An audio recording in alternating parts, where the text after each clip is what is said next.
凯莉在放学后没能按时回家，她的母亲在紧张中度过了一个漫长的夜晚。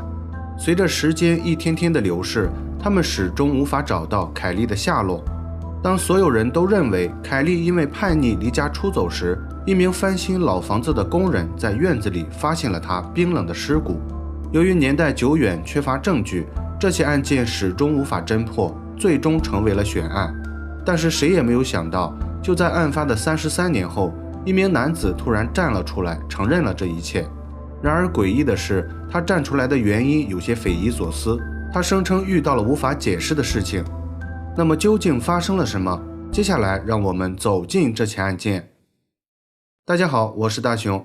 今天分享的案例发生在美国威斯康星州密尔沃基市。案件主人公凯莉出生在1968年8月17日，案发时14岁，是一名中学生。凯莉是家中的长女，她有一个同母异父的妹妹。在她9岁时，她跟着母亲卡罗尔改嫁来到了继父家。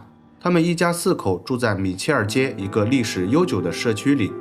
步入青春期的凯莉成了一个叛逆的女孩，她反对一切保守的规矩，在她看来，那都是一些落后的思想。她喜欢自由自在，不被约束。因为性格的原因，她与继父的关系相处得并不融洽。她经常因为违背继父的规矩而引发家庭矛盾。虽然她很叛逆，但是她与母亲的关系还是很亲近的。凯莉也很喜欢与母亲分享自己的小秘密。卡罗尔知道女儿的个性虽然有些固执，但是他始终认为女儿是一个内心善良的女孩。时间到了1982年3月16日，这是一个周二的下午，卡罗尔突然接到凯莉学校打来的电话，老师说凯莉在学校与同学发生了冲突，校长希望她来接女儿回家反省。接到电话的卡罗尔非常生气，他认为是凯莉故意这样做的，因为他之前说过今天要去同学家参加聚会。于是他拒绝了老师的建议，他说凯莉不是小孩子，她不需要妈妈拉着她的手带她回家，请让她自己回来。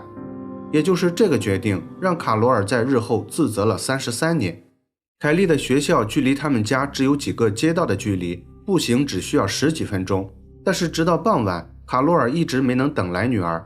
起初他认为女儿贪玩去了同学家，但是一直到晚上，凯莉始终没有出现。这时卡罗尔有些慌了，他赶忙联系了前夫和凯莉的同学，但是都没有找到凯莉的下落。于是卡罗尔拨打了报警电话。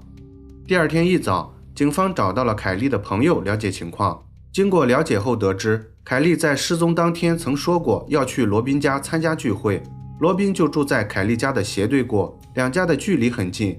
凯莉和罗宾是同学，也是最好的朋友，他以前经常去罗宾家里玩耍。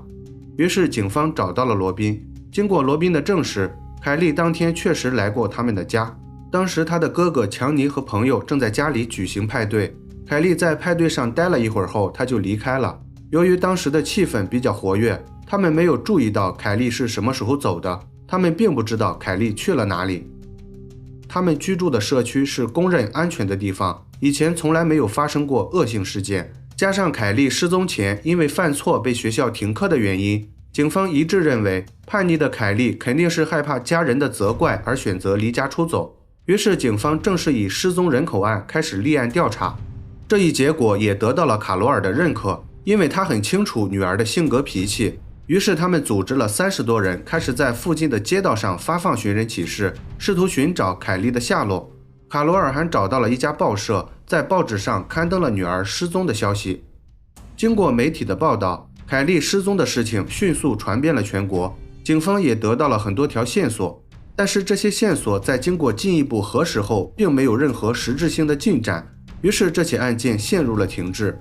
此时卡罗尔的内心也开始动摇了，他认为凯莉虽然很任性，但是他以前从来没有出现过这种情况，即使他不打算回家，他也至少会打电话说明一下原因。随着女儿失踪的时间越来越久，卡罗尔的内心也开始变得焦虑了。由于没有任何线索，他只能每天祈祷女儿可以平安归来。时间到了1983年9月2日，这时距离凯莉失踪已经过去了18个月了。一个施工队正在一所老房子里做着紧张的工作，他们的任务是帮助雇主改造房子的后院。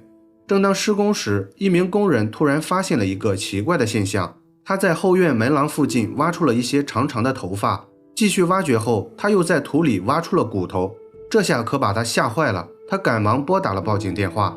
接到报警后，警方立即赶往了现场，得到消息的媒体也都赶了过来，顿时房子周围围满了围观的群众。卡罗尔在家听到警笛声后也走了出去。由于警方封锁了现场，他们并不清楚发生了什么。有知情的邻居说，他们在院子里挖出了一具尸体。这时卡罗尔的脑袋嗡的一下，好像知道了什么。他试图突破封锁走进现场，但是被警方拦了下来。在说明情况后，警方让他先回家等待。这时的卡罗尔再也忍不住悲伤的情绪，他哭了起来。热心的邻居把他搀扶回了家。在经过痛苦的4天等待后，卡罗尔最终等到了他最不想接受的结果。在后院挖出的那具尸体正是他的女儿凯莉。由于时间久远，他已经成了一堆白骨。因为条件有限，他们没有办法分析凯莉在死亡前发生了什么，只分析出了凯莉的死因。她的头骨和颈椎骨分别出现了骨折的现象，而这种骨折现象发生的原因一般都是从高处坠落后形成的。基于死因，警方推测凯莉可能是自己意外跌伤，也可能遭到了他人的杀害。但是不管是哪种情况，都有人在事后把她埋在了院子里。现在警方只需要找到这个人，基本就可以破案。在警方看来，现在这起案件应该很容易就可以解决，因为凯莉是在罗宾家院子里挖出来的，罗宾一家就成了最大的嫌疑人。卡罗尔对罗宾一家非常熟悉，因为凯莉和罗宾是好朋友。罗宾有一个哥哥叫强尼，他比凯莉大几岁。卡罗尔说，凯莉之前曾经对他说过，罗宾的哥哥好像对他有些好感，他经常会对自己表现出一些暧昧的举动。另外，当时报警的工人也说，当时他在挖到凯莉的尸体时，强尼也在现场。他在看到凯莉被挖到后，出现了非常奇怪的举动。基于这些线索，警方对强尼进行了调查。经过了解后发现，强尼是一个不学无术的青年，他经常做一些违法的事情。加上凯莉在案发前还参加了他组织的聚会，这所有的迹象说明强尼应该对凯莉的死亡负责。于是警方找到了强尼。面对警方的询问，强尼表现得非常不情愿。他说凯莉只是妹妹的一个朋友，他和凯莉并没有很深的交往。当天他只是参加了自己组织的一个小型聚会，而且在聚会上他们也没有过多的接触。他坚决否认他与凯莉的死有任何关联。当警方在进一步询问时，强尼开始变得不再配合，他拒绝再回答任何问题。这时警方内心非常怀疑强尼就是凶手，但是他们没有任何可以指控他的证据，所以无奈只能放走了他。几天后，警方接到了一个举报电话，报警人称有一名男子出现在了案发现场。这名男子的举动非常奇怪，他跪在发现凯莉的土堆面前，举起了双手，嘴里还不停地念叨着，好像在做什么仪式。经过举报人的描述，警方很快找到了他。他叫费雷拉，当时19岁。